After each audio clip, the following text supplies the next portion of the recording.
Morgan Seppenfield. I'm Michael Hardy. I'm Avery Furnish. And we have Bicipital Tendonitis. And Morgan is a basketball player who is specifically a shooting guard. So what happened? I don't really know. It just, kept occurring. Where is your pain? It's just right here. And what is your pain scale? It's about a 5 out of 10. And can you describe the pain? It's like a deep throbbing ache. Is it worse at any time of the day? It's worse at night, especially if I sleep on my right side.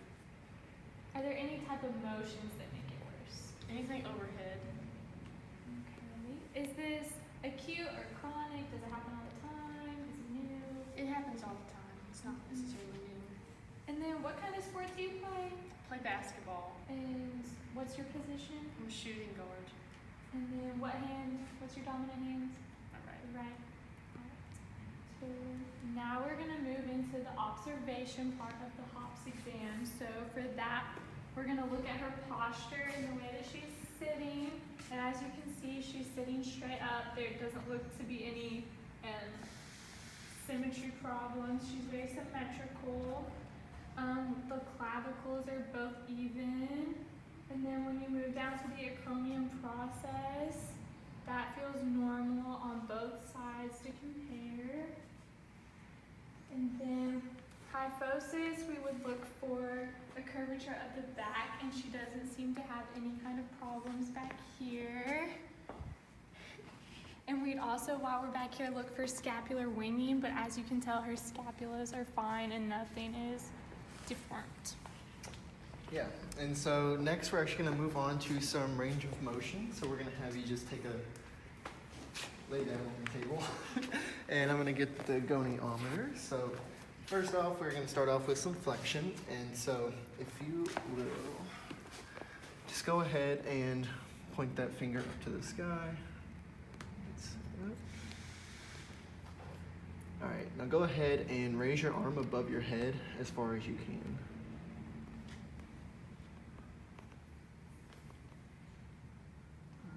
Got 177. Go ahead and relax. We're going to move on to abduction. So I'm going to go ahead and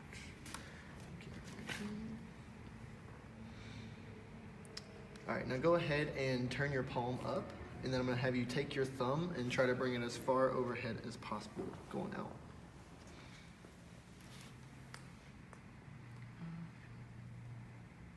All right, so we're at 171 there. So next we are going to be moving on to internal rotation and external rotation. So I'm going to go ahead and have you bring your arm out to the side with your hand up like that. And then, so if you are, go ahead and take your palm and try to bring it as far down to the table as you can while keeping this elbow still. Right Do it? Yep, go ahead. So you're at 89, and you can come back up. All right, same position, and then we're gonna take the back of your hand and try to go as far back to the table as you can. So we are at 91 with that. And then if you can go ahead and flip over on your stomach for me, we're gonna go ahead and test extension. So arms by your side. There we go.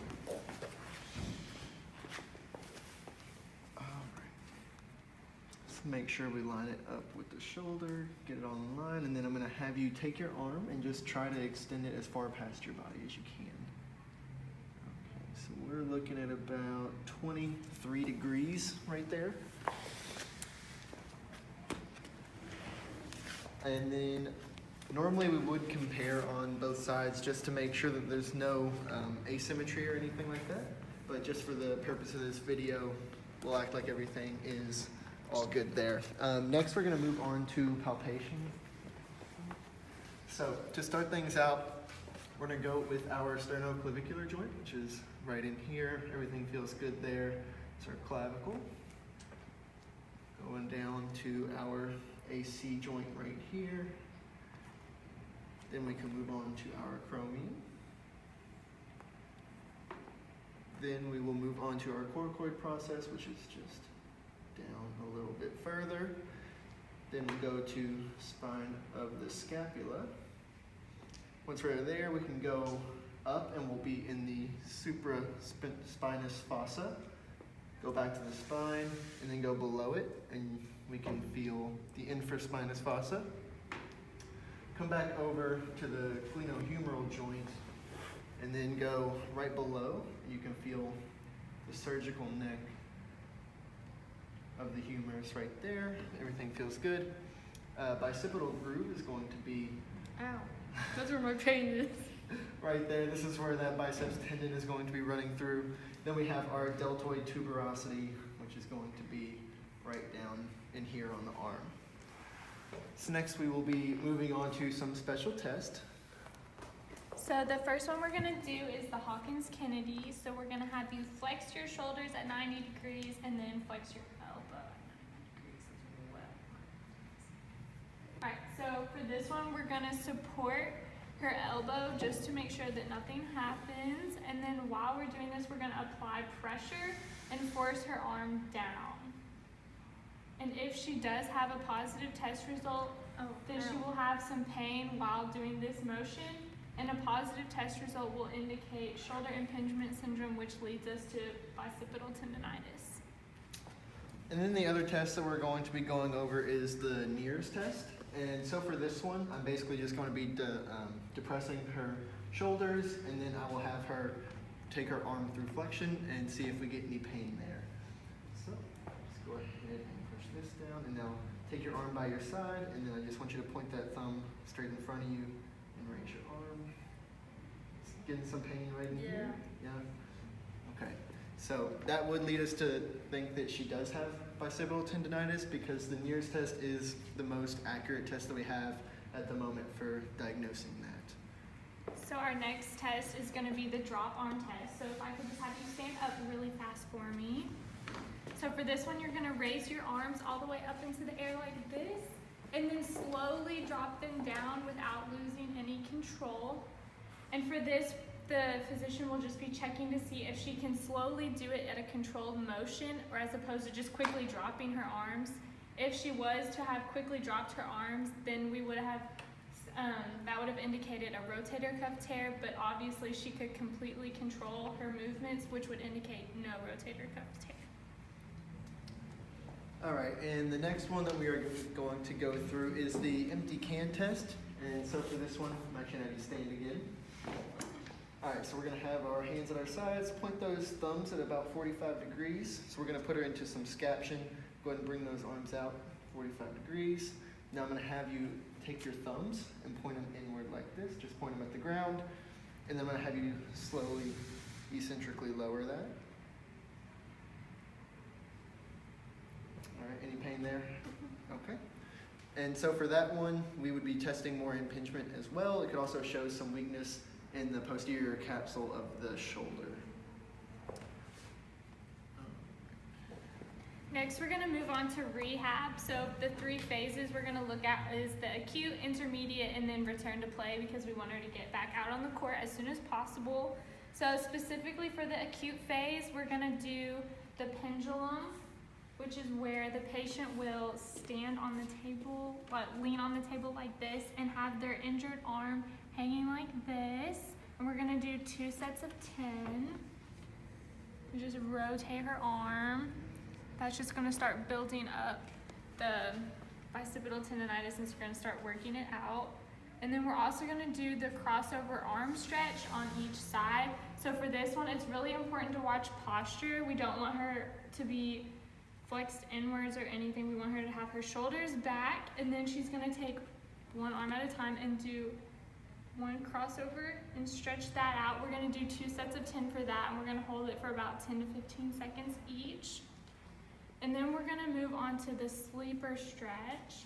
So I'm going to have you lay on the table for me, and then lay on your injured arm and pull this like that. And then you're just going to lower and raise your arm. Yes. And for that, we're going to do 4 reps of that for 30 seconds each, just to start building up the strength. All right, so next up we're going to be moving on to maybe a few weeks into the process. We're into the intermediate stages, and so we're going to get into some weights and actually strengthening some muscles. So to start out, we're actually going to be doing a high row or a face pull. And so for this, we're just wrapping the band, a TheraBand, around a pole, and we're going to have her make sure that her shoulders are rolled back, and then we're going to fully extend the arms, and then pull that band straight back toward her face. And we'll be doing 3 sets of 8 for this exercise. And then after that, we're going to be working on some internal and external rotation.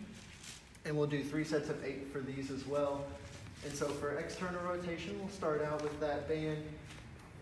You'll turn into it. We'll make sure that she has a towel under her elbow just to make sure that she's not cheating and using other muscle groups. Then you'll just wrap that into your hand, and we're going to take that arm at 90 degrees and just try to pull it out as far as you can. So we got 3 sets of 8 there. Then we're going to move on to internal rotation. She's going to turn her body 180 degrees, and this time we're pulling into the stomach, just trying to come as far in as possible. So after 3 sets of 8 for that one, we're going to move on to our bicep curls. Probably going to start out fairly light. We're going to use single arm as well. And for this, we're just going to have the weight by our side, and we're going to curl it all the way up, making sure to point that pinky toward your shoulder just to get a little bit more biceps activation through supination. So 3 sets of 8 there, and then lastly, we move on to our return to play protocol. So to get through our return to play protocol, you have to successfully be able to do our strongest band strength with no pain or anything like that throughout the shoulder. And then we would want to start out with some basic passing and dribbling with the basketball with a teammate, just slow, nice and controlled. Getting used to the motions again. After that, we would get into running, and then dribbling, and then running and passing the ball. Just getting into more intensive work until eventually she would be able to get into shooting, which we would go through some progressions. We just don't want to have her arm overhead coming straight out of rehab.